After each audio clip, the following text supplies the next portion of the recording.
ലോകമെങ്ങും ഭീകരവാദത്തിനെതിരായ ഇന്ത്യയുടെ നിലപാട് അറിയിച്ചുകൊണ്ട് വിജയകരമായ ഒരു പര്യടനം നടത്തുകയാണ് ശശി തരൂരും സംഘവും.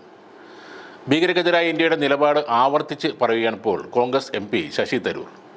പാകിസ്ഥാൻ്റെ ഭാവി ആക്രമണങ്ങൾക്ക് ഇന്ത്യ ശക്തമായി തിരിച്ചടിക്കുമെന്നും വെറുതെ ഇരിക്കില്ലെന്നും മെയ് 28-ന് പനാമയിൽ ഇന്ത്യൻ എംബസി സംഘടിപ്പിച്ച ഒരു പരിപാടിയിൽ അദ്ദേഹം പറഞ്ഞു. മഹാത്മാഗാന്ധിയുടെ ഭയമില്ലാതെ ജീവിക്കുക എന്ന തത്വം അദ്ദേഹം എടുത്തു പറഞ്ഞു. സ്വാതന്ത്ര്യത്തിനായുള്ള നമ്മുടെ പോരാട്ടത്തിൽ ധീരമായ നേതൃത്വത്തിലൂടെ മഹാത്മാഗാന്ധി നമ്മളെ പഠിപ്പിച്ചത് നമ്മുടെ അവകാശങ്ങൾക്കായി എപ്പോഴും നിലകൊള്ളണം എന്നായിരുന്നു.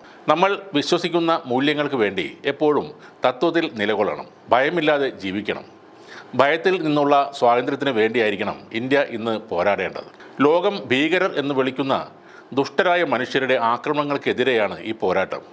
നമ്മുടെ രാജ്യത്തേക്ക് കടന്നുവന്ന് നിരപരാധികളെ കൊന്നൊടുക്കി സുഖമായി തിരികെ പോകുന്നതിലൂടെ വലിയ രാഷ്ട്രീയമോ മതപരമോ ആയ നേട്ടം കൈവരിക്കാൻ കഴിയുമെന്ന് അവർ വിശ്വസിക്കുന്നു.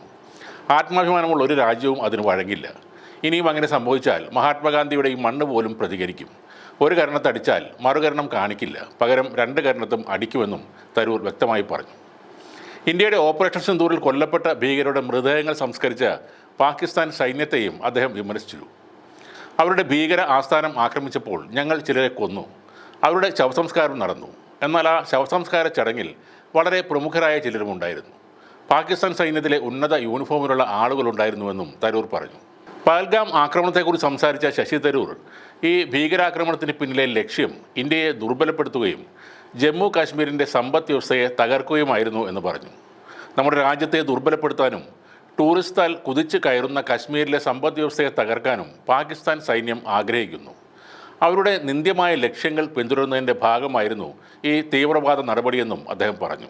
വലിയ സ്വീകാര്യതയാണ് ശശി തരൂരിനും സംഘത്തിനും ഇപ്പോൾ ലഭിക്കുന്നത്. പാകിസ്ഥാൻ എന്ന ഭീകരവാദ അനുകൂല രാജ്യത്തിൻ്റെ മുഖംമൂടി ലോകത്തിന് മുന്നിൽ തുറന്നു കാണിക്കാൻ അദ്ദേഹത്തിന് കഴിഞ്ഞു. BJP സർക്കാർ പല രാഷ്ട്രീയക്കാരെയും ഈ ദൗത്യത്തിനായി ലോകം മുഴുവൻ അയച്ചിട്ടുണ്ട്. എങ്കിലും ശശി തരൂർ എന്ന ഡിപ്ലോമാറ്റിൻ്റെ കഴിവും അറിവും ഉപയോഗിച്ച് ഇന്ത്യയുടെ നിലപാടുകൾ അന്താരാഷ്ട്ര സമൂഹത്തെ അറിയിക്കുക എന്നത് തന്നെയാകും നരേന്ദ്രമോദി സർക്കാർ ഉന്നം വെച്ചത്. ആ ലക്ഷ്യം ശശി തരൂർ ഭംഗിയായി നിർവഹിക്കുകയാണിപ്പോൾ. കോൺഗ്രസിലെ നേതാക്കൾക്ക് അതിൽ അമർഷവുമുണ്ട്. എന്നാൽ അവർ ഓർക്കേണ്ട കാര്യം എന്തെന്നാൽ ശശി തരൂർ ഇപ്പോൾ ചെയ്യുന്ന ജോലി സ്വന്തം രാജ്യത്തിന് വേണ്ടിയാണ്, അല്ലാതെ BJP എന്ന രാഷ്ട്രീയ പാർട്ടിക്ക് വേണ്ടിയല്ല. രാഷ്ട്രം കഴിഞ്ഞിട്ടേ ഉള്ളൂ എപ്പോഴും രാഷ്ട്രീയം.